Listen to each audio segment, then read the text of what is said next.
हुआ, मैं यूपी का हूँ, यूपी का मुसलमान हूँ इसलिए मुजरिम हूँ, लेकिन ये मुझसे भी बड़े मुजरिम हैं, ये बंगाली भी हैं। तो क्या सितम इनके ऊपर हो रहा है। अब बंगाली होना भी एक जुर्म हो गया है। मैं गुड़गांव में रहता हूँ, पिछले 8-10 दिन से बंगाली बस्तियों में जाके मुसलमानों को ढूंढा जा रहा है और बांग्लादेशी कह के गिरफ्तार किया जा रहा है। ये दिल्ली से 15 किलोमीटर 20 किलोमीटर के अंदर हो रहा है।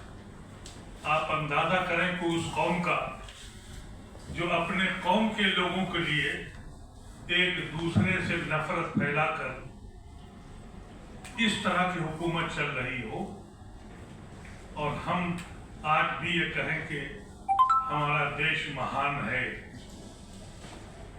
आप हजरात कलम से लिखने वाले लोग हैं, आपके पास रसायन है, ये दर्द आप आगे तक क्यों नहीं पहुंचाते? आप ये क्यों नहीं समझते कि आज हमारी बारी है, कल उनकी बारी हो, फिर मेरे देश का क्या होगा? कभी इस पे सोचा है हम लोगों ने?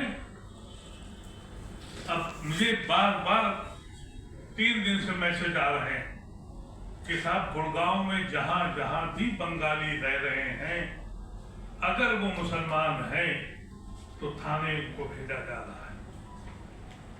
आप बताइए कि उन आसाम के लोगों को जिसके यहाँ बुलडोजर सुबह और शाम चल रहा है, अदालतें क्यों नहीं संज्ञान ले रही?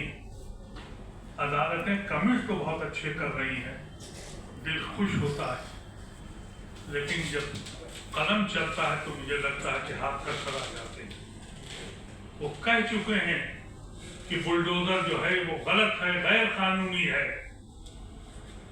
लेकिन रोज चल रहा है आसाम में भी और उत्तर प्रदेश में।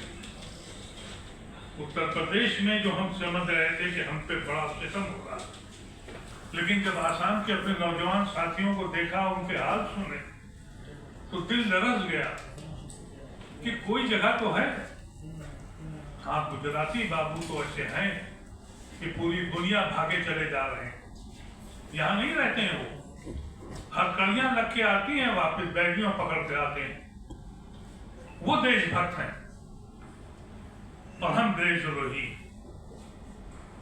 ये किस किस्म का मुल्क बन गया है? हमको सोचना पड़ेगा, क्या हम मुजरिम हैं? अपने ही घर में हम मुजरिम बन गए।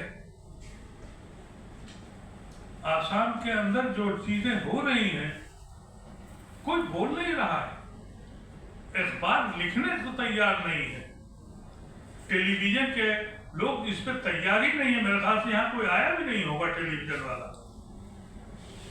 इन महाजनों ने जो दौलत कमाने का काम शुरू किया है, और मैं आपके मीडिया के जरिए आपसे कहना चाहता हूँ, अगर आपने अपने दौलत कमाने के लिए मीडिया चलाया है तो आप इस जमीन पर बोझ है, लेकिन अगर आपने हक और सच बात कहने की बात की है तो आप इस मुल्क के लिए सितारे हैं, आप इस मुल्क के असेट्स हैं। असेट बनिए, जमीन पे बोझ मत बनिए, सिक्के आएंगे और चले जाएंगे। हमारी औलादों का होगा क्या? आज समझिए कि ये नौजवान बच्चे जिनको अपना मुस्तकबिल बनाना है, दिल्ली की खाक ठाक रहे हैं, हमारे आपके पास बीच पे बैठे हुए, सड़कों पे धरना दे रहे हैं, कोई सुनने को तैयार नहीं। ये जुर्म किस लिए हमारे साथ हो रहा है? तारीख बदली जा रही है, और जो लोग जिनको जेलों में होना चाहिए था वो हाकिम वक्त बने हुए। अफसोस यही है। और जो लोगों को हुकूमत चलानी चाहिए थे वो खामोश बैठे हुए। अगर इन नौजवानों को आपने बर्बाद किया, ये भी जमीन के हैं, ये नौजवान अगर मुसलमान हैं तो गुनहगार नहीं है। दूसरी कौमों के नौजवान बच्चों को आपने तो समझा दिया कि नफरत करो और नफरत की आंधी में झुलस जाओ, इस मुल्क को कतरे कतरे में तोड़ दो। मैं मीडिया के हजरात से कहना चाहता हूँ, देखिए आज बारिश थी, मैंने वादा किया था मैं 3:30 बजे आऊंगा, ट्रैफिक जाम था, बारिश थी, सेहत खराब थी, मैं इसीलिए आपके पास आया तो माफी चाहता हूँ कि देर से पहुंचा, लेकिन आया इसलिए था ये बच्चे जिनका मुस्तकबिल इस मुल्क को बनाने के लिए पैदा है, आज वो अपने घरों को बचाने के लिए परेशान है।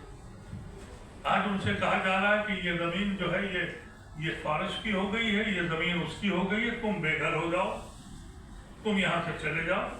अब ये वकील साहब ने पूरी तफसील कानूनी भी बता दी। एक जरिया ढूंढा जाए कैसे किया जाएगा, कैसे लाया जाएगा।